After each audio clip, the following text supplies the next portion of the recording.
गणेश जी का वाहन क्या है? चूहा। गणेश जी चूहे पर क्यों बैठते हैं? एक सज्जन ने कहा, महाराज गणेश जी चूहे पर बैठेंगे तो चूहा मर नहीं जाएगा। हमने कहा, पगले गणेश जी चूहे पर नहीं बैठे, चूहे पर बैठने के पीछे एक बहुत बड़ा संकेत है, साइंस है। क्या? चूहा जो होता है हमेशा कुछ ना कुछ काटता रहता है। गणेश जी हैं बुद्धि के देवता और गणेश जी का चूहा है तर्क। काटता रहता ना, चूहे को कुछ भी मिल जाए काट देता है। तो गणेश जी बुद्धि है और चूहा है तर्क, तो बुद्धि अक्सर तर्क पर ही सवार होती है, इसलिए गणेश जी चूहे पर सवार हैं। बुद्धि किस पर सवार होती है? तर्क पर। इसलिए तर्क शास्त्र पढ़े जाते हैं। हाँ, तर्क होना चाहिए। तर्क क्या है? कुतर्क नहीं। जैसे आपने हमसे कहा, महाराज जी भगवान है तो दिखाओ, मैंने कहा भगवान है, आपने कह दिया भगवान है तो दिखाओ, ये तर्क है। ये आपने क्या किया? तर्क किया। अब मैंने सिद्ध कर दिया कि भगवान वैसे ही नहीं दिखते जैसे ऑक्सीजन नहीं दिखती, मैंने समाधान दे दिया, फिर भी आप ना माने, वह कुतर्क हो जाता। कुतर्क ना हो, तर्क सही है। तो गणेश जी किस पर सवार हैं? बुद्धि के देवता, और बुद्धि अक्सर तर्क पर सवार होती है। बताइए, माता सरस्वती का वाहन क्या है? क्या है मेरी मां? हंस। हंस पर क्यों बैठी है मां? क्योंकि हंस का स्वभाव होता है, हंस के आगे पानी और दूध दोनों मिक्स करके रखो, हंस दूध को पी लेता है और पानी को छोड़ देता है। उसी प्रकार माता सरस्वती बुद्धि की देवी है, विद्या की देवी है। विद्या कैसी होनी चाहिए कि जैसे दूध रखा, पानी दूध मिला के रखा, दूध पी लिया। उसी लिए विद्या, उसी प्रकार विद्या कैसी होनी चाहिए कि आपके सामने कोई अच्छी और बुरी दोनों बातें रख दे तो विद्वान वही है जो अच्छी बातें ग्रहण कर ले और बुरी छोड़ करके वहां से चल पड़े। आपने मेरा सम्मान किया 10 बार और मेरा अपमान कर दिया 1 बार, तो मुझे क्या याद रखना चाहिए? बोलो मेरी मां। मैंने आपका सम्मान, आपने मेरा सम्मान किया 10 बार और आपने मेरा अपमान किया 1 बार, तो मुझे सम्मान याद रखना चाहिए। लेकिन होता उल्टा है, आप 1 लाख बार किसी का अच्छा कर लो और एक गलती से बुरा हो जाए तो आदमी याद रख लेता है। इसका मतलब वो विद्वान नहीं है, एकदम मूर्ख है। कोई आपके साथ 10 बार अच्छा करता है और 1 बार गलती से बुरा हो जाए, उसकी बुराई को नजरअंदाज करना चाहिए और रिश्ते नहीं तोड़ने चाहिए, उसकी अच्छाई देखनी चाहिए कि इसने मेरे साथ अच्छा किया।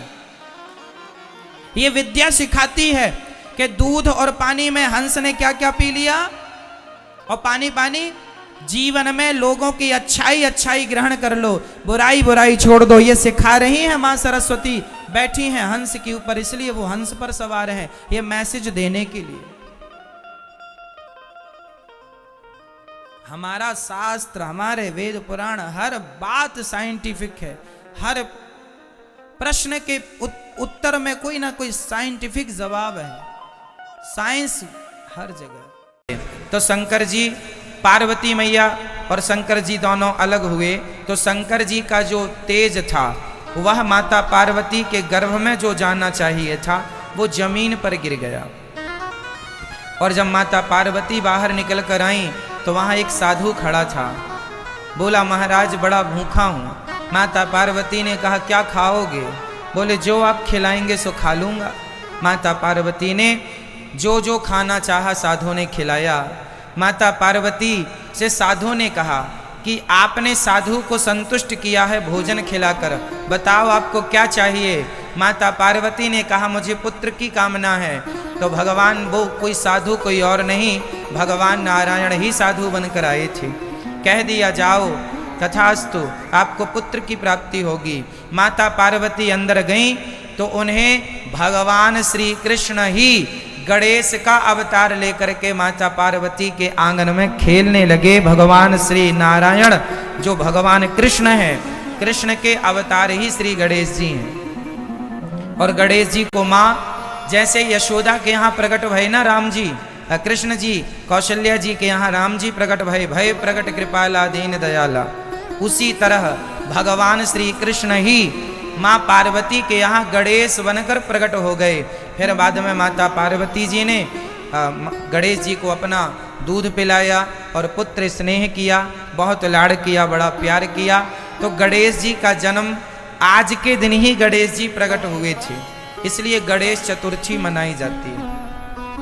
और गणेश जी साक्षात भगवान श्री कृष्ण के अवतार हैं, शिव पार्वती के पुत्र हैं। ये ब्रह्म वैवर्त पुराण के अनुसार मैंने कथा सुनाई है।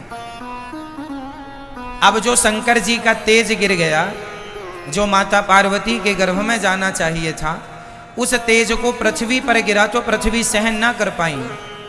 फिर पृथ्वी ने अग्नि को वो तेज दे दिया, अग्नि ने जाकर के जल को वो तेज दे दिया।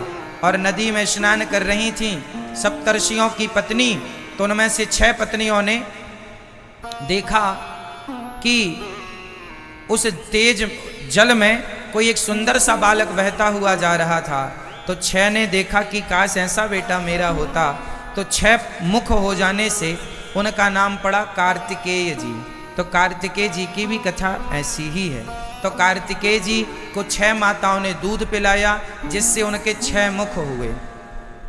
और फिर उन्होंने बाद में आकर के अपना शिवलोक ग्रहण किया और शिव पार्वती के 2 पुत्र हो गए, गणेश जी और श्री कार्तिकेय जी। तो ये कथा बड़ी लंबी है, हमने सूक्ष्म रूप में आपको सुनाई। अब गणेश जी के अंग का मैं वर्णन करता हूं। गणेश जी चूहे पर क्यों बैठे हैं? बताइए, गणेश जी का वाहन चूहा क्यों है? क्या कारण है? एक बहुत बड़ा कारण है। गणेश जी का वाहन चूहा इसलिए है क्योंकि गणेश जी हैं बुद्धि के देवता। गणेश जी कौन है? बुद्धि के देवता। और चूहा कौन है? तर्क का प्रतीक। चूहा जो है हमेशा कुतरता ही रहता है, कहीं भी शांत नहीं बैठता, जो मिलेगा कुतर देगा। तो जो चूहा है वो है तर्क। चूहा को तर्क का प्रतीक माना है और गणेश जी को बुद्धि का प्रतीक माना है। तो बुद्धि अर्थात गणेश जी किस पर सवार हैं? चूहे पर अर्थात तर्क पर। बुद्धि हमेशा तर्क पर ही सवार होती है, इसलिए गणेश जी चूहे पर सवार हैं। यदि आप पढ़े हैं सब्जेक्ट को कि तर्क जरूरी है, तर्क शास्त्र होता है हमारे यहाँ, तर्क संग्रह होता है हमारे यहाँ, एक सिद्धांत पढ़ाया जाता है तर्क शास्त्र। ये ऐसा है तो क्यों है? ये तर्क है। तर्क जानते हैं क्या होता है? जो बच्चा बहुत तर्क करता है वो बच्चा बहुत विद्वान होगा, बहुत आगे जाएगा। जिसके अंदर तर्क ही नहीं है उसकी बुद्धि विकसित नहीं होगी। आपने देखा होगा छोटे छोटे बच्चे तर्क बहुत करते हैं। ये ऐसा क्यों है, ऐसा है तो ऐसा क्यों है, ये तर्क होता है। तो तर्क से ज्ञान बढ़ता है, तर्क होना जरूरी है, कुतर्क नहीं होना चाहिए। तर्क तो हो, कुतर्क नहीं होना चाहिए। तो गणेश जी किस पर सवार हैं? जोर से बोलिए, गणेश जी किस पर सवार हैं? तर्क पर। गणेश जी बुद्धि है और चूहा तर्क है, तो बुद्धि किस पर सवार है? तर्क पर। हमेशा बुद्धि तर्क पर ही सवार होती है। अब आगे चलते हैं। गणेश जी के कान छोटे हैं कि बड़े हैं? जोर से। गणेश जी के कान छोटे हैं कि बड़े हैं? कैसे हैं? बड़े हैं। गणेश जी के कान कैसे हैं? बड़े हैं। बड़े कान क्यों हैं? गणेश जी के कान भी बड़े हैं और गणेश जी का पेट भी बड़ा है। क्या अर्थ है इससे? गणेश जी कहते हैं कि कान अपने बड़े ही रखा करो। बड़े कान का मतलब है ज्यादा से ज्यादा सुनने की शक्ति होनी चाहिए आपके अंदर। सबकी बातें सुन लें, सास की भी सुन लो, ससुर की भी सुन लो, पति की भी सुन लो, दुनिया की सुन लो। और गणेश जी का मुंह दिखाई नहीं पड़ता। सूंड है ना कि मुंह अंदर छिपा हुआ है। गणेश जी का मुंह दिखाई पड़ता है? हाथी का मुंह दिखाई नहीं पड़ता, मुंह अंदर होता है, सूंड के अंदर छिपा होता है। तो मुंह छिपा हुआ है, कान ओपन है। मतलब सिद्धांत ये है कि ज्यादा से ज्यादा सुनना है कान चालू रखना है और मुंह गुप्त रखना है, बोलना बिल्कुल कम है। जो सुनता ज्यादा है बोलता कम है वो बहुत सुखी होता है, ज्यादा बोलने से झगड़ा हो जाता। इसलिए कम कम बोला करो, ज्यादा से ज्यादा सुना करो। अच्छा, गणेश जी का पेट बड़ा है। पेट बड़े होने का सिद्धांत ये है कि कुछ लोग होते हैं उन्हें बातें पचती नहीं, पर गणेश जी कहते हैं कि बातों को पचाना सीखिए। जैसे हमारी माताएं हैं, इन्हें बिल्कुल भी कोई बात नहीं पचती। घर की जरा सी बात हुई पड़ोसन से बोल देंगी। गणेश जी से सीखो, अपने अपने घरन का दुख ना कहियो रोई, सुन इठले हैं लोग सब बांट न ले हैं कोई। अपने घर का दुख किसी से ना कहा करो, लोग रोते रोते सुनते हैं और हंस हंस करके बताते हैं सारी दुनिया से, अरे फलाने के घर ऐसा हो गया। इसलिए अपने घर का दुख किसी से ना कहा करो। गणेश जी कहते हैं पेट बड़ा रखो, पचाना सीखो बातों को। बातों को क्या करना सीखो मैया जी, क्या करना सीखो? हाँ, पचाना। इसलिए गणेश जी का पेट बड़ा है, बातों को पचा लिया करो, कहा ना करो। छोटी छोटी सी बातों में आप लोग गुस्सा हो जाते हैं, पचाया करो, सहन किया करो। अच्छा बताइए, रिश्तों को चलाने के लिए क्या जरूरी है, पैसा या सहनशीलता? क्या चाहिए? सहनशीलता। थोड़ा सहना पड़ेगा, थोड़ी बातें सुननी पड़ेंगी। कितना भी कोई कैसा भी हो, पर थोड़ी बहुत बातें तो पत्नी की, पति की सुननी ही पड़ती हैं। तो थोड़ा सुन लिया करो और पेट को बड़ा अर्थात पचाना सीखो। गणेश जी का एक सिद्धांत और है, गणेश जी को दूर्वा बड़ी पसंद है। गणेश जी को क्या चढ़ती है? दूबा, दूर्वा बोलते हैं, चढ़ती है ना। गणेश जी को दूबा क्यों पसंद है? दूर्वा क्यों पसंद है? दूर्वा का सिद्धांत, जो दूबा होती है ना, उसे पानी मिले ना मिले, धूप मिले ना मिले, वो हर हाल में हरी भरी रहती है। हाँ या ना?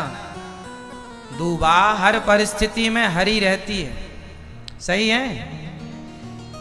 गणेश जी कहते हैं कि जैसे मैं दूबा ग्रहण करता हूं, दुनिया वालों तुम भी दूबा से सीखो। दूबा शिक्षा दे रही है कि हर परिस्थिति में सदा हरे भरे रहना चाहिए, प्रसन्न रहना चाहिए। पानी मिले तो भी ना मिले तो भी दूर्वा हरी है। आपके जीवन में खुशियां हो या दुख हो, हर स्थिति में हमें प्रसन्न रहना चाहिए। हर हाल में भगवान की कृपा को महसूस करना चाहिए। तेरे फूलों से भी प्यार, तेरे कांटों से भी प्यार, हर स्थिति में प्रसन्न रहो। चलो अब आप बताएंगे गणेश जी खाते क्या हैं? क्या पसंद है खाने में गणेश जी को? जोर से और जोर से। लड्डू, मोदक कहो, लड्डू कहो। लड्डू पसंद है गणेश जी को। क्यों खाते हैं गणेश जी लड्डू? लड्डू का क्या सिद्धांत है? लड्डू से शिक्षा क्या मिल रही है? अरे लड्डू से शिक्षा ये मिलती है कि लड्डू जो होता है वो एक लड्डू का जो आप ध्यान से देखेंगे तो एक दाने को दूसरे दाने से जोड़कर, बहुत सारे दाने जोड़ करके, यदि तिल का लड्डू है तो बहुत सारे तिल जोड़ करके लड्डू बनते हैं। बूंदी का लड्डू है तो बहुत सारी बूंदी जोड़ करके लड्डू, मतलब एक दाने को दूसरे दाने से जोड़ दिया जाए उसे लड्डू कहते हैं। मानो गणेश जी कहते हैं कि सनातनियों तुम भी आपस में एक दूसरे से वैसे ही जुड़े रहो जैसे लड्डू का प्रत्येक दाना एक दूसरे से जुड़ा होता है। यदि जुड़े रहोगे तो मिठास बनी रहेगी। जोड़ने का प्रतीक है लड्डू, इसलिए हमारे भारत में लड्डू खाया जाता है। केक काटने की परंपरा अभी आ गई है कुछ सालों से। हमारे यहाँ केक को, एक केक को तोड़ तोड़ कर काट काट कर खाया जाता है। केक एक होता है, एक को तोड़ तोड़ कर खाया जाता है, जबकि लड्डू को दाने से दाने जोड़ जोड़ कर खाया जाता है। हमारी संस्कृति जोड़ना सिखाती है, इसलिए लड्डू खाने की परंपरा है, केक की परंपरा नहीं है। पर आपको जैसे खुशी मिले ठीक है, पर परंपरा तो लड्डू की है, हमारी भारतीय, हमारी जोड़ने की परंपरा, दाने को दाने से जोड़ना, इसलिए लड्डू सिद्धांत है, साइंटिफिक है। लड्डू मीठा होता है, आप भी जुड़े रहें एक दूसरे से, इसलिए इसलिए इसलिए हमारा धर्म जोड़ने का है, हमारी संस्कृति जोड़ने की है, हमारी संस्कृति तोड़ने की नहीं। उर्दू में कहते हैं तलाक, इंग्लिश में कहते हैं डिवोर्स। बताइए डिवोर्स का, तलाक का हिंदी क्या होता है? तलाक की हिंदी क्या हुई? डिवोर्स की हिंदी बताओ, होती है? आप विचार कर लेना घर में। तलाक की कोई हिंदी नहीं होती, डिवोर्स की कोई हिंदी नहीं होती। क्यों? क्योंकि हमारी मातृभाषा जो हमारी हिंदी है, वो हमारी हिंदी भाषा केवल जोड़ना सिखाती है, तोड़ना नहीं सिखाती। डिवोर्स तोड़ने वाला शब्द है, तलाक तोड़ने वाला शब्द है। आप कह दीजिए तलाक, रिश्ता टूट गया, दे दीजिए डिवोर्स, रिश्ता टूट गया, पर हिंदी में है ही नहीं कि हम ये कह के रिश्ता तोड़ लें। हमारे यहां तो हमारी संस्कृति हमें जोड़ना सिखाती है, इसलिए हिंदी है हम वतन है, हिंदुस्तान हमारा। इसलिए हिंदी बोलने वालों गर्व किया करो अपनी मातृभाषा में कि तुम्हारी भाषा ही ऐसी है जो हमें जोड़ने का ज्ञान देती है, तोड़ने का कोई है ही नहीं सिद्धांत यहां पर। इसलिए लड्डू जोड़ने से बनता है, इसलिए हम जोड़ने की भाषा बोलते हैं, तोड़ने की भाषा नहीं बोलते। इसलिए हमारे यहाँ चिड़िया को दाना, चींटी को दाना डाला जाता है, हम उसको भी जोड़ते हैं इंसानों से। जैसे हमारे अंदर के प्राण हैं, ऐसे चिड़िया के अंदर के प्राण हैं। पर कुछ लोग गाय पर तलवार चलाकर, बकरे पर तलवार चलाकर अपने आप को बहादुर कहते हैं। उनकी भाषा, उनकी संस्कृति उन्हें तोड़ना सिखाती है। हमारी संस्कृति तो चींटियों को दाना डालना सिखाती है। हम लोग तो चिड़िया को दाना डालते हैं, चींटियों को दाना, कुत्ते और गाय की रोटी निकालना सिखाती है हमारी संस्कृति। पहली रोटी गाय की, अंतिम रोटी कुत्ते की। अनादि समय से यह परंपरा भारतीय चली आ रही है। हमारी संस्कृति तोड़ती नहीं है, हमारी संस्कृति जोड़ती है। इसलिए गणेश जी लड्डू खाते हैं कि लड्डू जोड़ने से बनता है। आप भी हिंदू लोग सनातनी आपस में वैसे ही जुड़े रहो जैसे लड्डू का दाना एक से दूसरे से जुड़ा हुआ है। यदि बिखर जाओगे तो तुम्हारा अस्तित्व मिट जाएगा। इसलिए संगठित रहो, जुड़े हुए रहो, लड्डू से सीखो, गणेश जी से सीखो। गणेश जी के एक हाथ में कुल्हाड़ी होती है और एक हाथ में रस्सी होती है। ध्यान से देखा कि नहीं?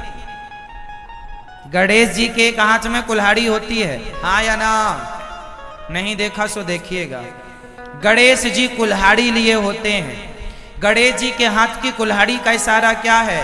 गणेश जी कहते हैं कि आप अपने जीवन में इस कुल्हाड़ी से अपने जितनी अज्ञानता की वेड़ियां हैं, उन अज्ञानता की वेड़ियों को इस कुल्हाड़ी से काट दीजिएगा और ज्ञान की ओर बढ़िएगा। दूसरे हाथ में रस्सी है गणेश जी के, रस्सी बांधने का काम करती है। जैसे पतंग एक छोटी सी रस्सी से बंधी होती है, पतंग एक छोटी सी रस्सी या धागा कहें, एक रस्सी से बंधी होती है तो आकाश में उड़ती है। यदि पतंग उस रस्सी से कट जाए तो पतंग कितनी भी ऊंची हो, जमीन पर गिर जाती है कि नहीं? जैसे पतंग अपने आप को एक रस्सी से जोड़ करके रखती है, उसी प्रकार हिंदुओं अपने आप को अपने संस्कारों की रस्सी से जोड़ करके रखिएगा। यदि उड़ना है आकाश में तो जोड़ के रखिएगा अपनी संस्कृति से, संस्कृति की रस्सी से, अपने अपने जो भी हमारा शिष्टाचार है, जो भी हमारे संस्कार हैं, उन रस्सियों से अपने आप को जोड़ कर रखिएगा। ये गणेश जी का पूरा स्वरूप हमें शिक्षा दे रहा है। लेकिन लोग गणेश जी ले तो आते हैं, जय गणेश जय गणेश जय गणेश, 9 दिन पूजा करी और आखिरी में विसर्जन कर दिया। सीखा वीखा कुछ नहीं। सीखा क्या आपने गणेश जी से? क्या सिखाया आपको भगवान श्री गणेश जी ने? क्या शिक्षा मिली आपको? इसलिए हमारे तो हर प्रत्येक देवी देवता कुछ ना कुछ सिखाते हैं, समझाते हैं। हमारी दुर्गा मैया शेर पर सवारी करती हैं, शेर की। दुर्गा मैया शेर पर क्यों बैठी हैं? क्योंकि वो कहती हैं तुम हिंदू लोग जिस दिन संगठित हो जाओगे उस दिन शेर की सवारी कर लोगे, इसलिए दुर्गा जी शेर पर बैठी हैं। सरस्वती जी का वाहन क्या है आप बताइए? बताइए, सरस्वती माँ का वाहन क्या है? हाँ, क्या है? हंस। माँ सरस्वती का वाहन है हंस। हंस पर क्यों सवार हैं? सरस्वती माँ हंस पर क्यों सवार होती हैं? उनका वाहन हंस ही क्यों है? इसके पीछे बहुत बड़ा कारण है। हंस ही एक ऐसा पक्षी है, हंस ही एक ऐसा जीव है जो दूध और पानी को मिक्स करके आप रखेंगे तो दूध दूध ग्रहण कर लेता है, पानी पानी छोड़ देता है। ये स्वभाव केवल हंस का होता है। हंस ही एक ऐसा है, पानी और दूध मिक्स करके रखने पर भी वो दूध दूध पी लेता है और पानी पानी छोड़ देता है। उसी प्रकार सरस्वती जी कहती हैं विद्या वही ग्रहण कर सकता है जो सार सार को ग्रहण कर ले और असार को छोड़ता हुआ चले। अच्छी बातें ग्रहण करता चले, बुरी बातें छोड़ता चले। हर जगह अच्छी बुरी दोनों बातें होती हैं। अब आपको क्या ग्रहण करना है वो आप देख लीजिए। जो सार सार को ग्रहण कर ले वही विद्वान है, वही सरस्वती जी उसी पर प्रसन्न होती हैं जो सार को ग्रहण कर लेता है। शंकर जी का वाहन बैल है। क्यों? क्योंकि शंकर जी